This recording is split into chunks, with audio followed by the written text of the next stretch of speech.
benvinguts a les previsions meteorològiques per Agbar. Tenim moltes coses a dir, per tant, comencem. Primer de tot, imatges internacionals, n'hi ha moltes, però hem escollit aquestes d'un pobre ramader que estava a les muntanyes de Turquia, el va sorprendre una tempesta de neu i el van poder rescatar abans de patir hipotèrmia amb les cabres, les gallines, doncs aquí el tenim. Per sort no li va passar res, però un bon ensurt.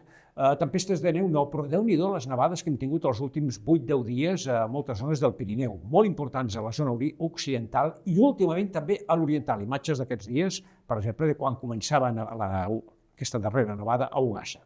I això que veuen aquí són uns nois als Estats Units, uns nens que estaven jugant i va dir a la policia que aniria perquè això no es pot fer. Doncs saben qui és aquest? Aquest és el policia, que s'hi va apuntar. Anem a veure ara unes imatges.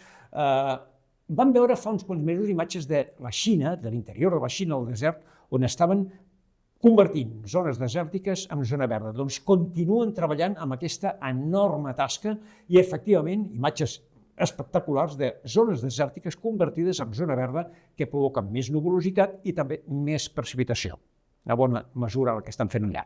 Anem a veure les previsions meteorològiques. De moment, situació ja molt més tranquil·la, tant aquest divendres, alguna nevadeta dissabte a la Vall d'Aran, però molt poc important, ambient força fred tot el cap de setmana sense precipitacions, amb vessaments del 34%, però atenció, perquè esclar, les últimes hores també ha plogut molt a la zona de l'Empordà, Boadella, a veure què passa. Dimarts, però atenció als següents dies, dimecres, dijous, de l'altra setmana, dels dies 18 i 19, temperatures molt altes que cauran en picat de cara al 19-20 amb alguna nevada. I haurem d'esperar aquí, atenció, aquí no ho simbolitzem massa, però al voltant del 24, 25, 26 podríem tenir una invasió freda important. Ho anirem veient.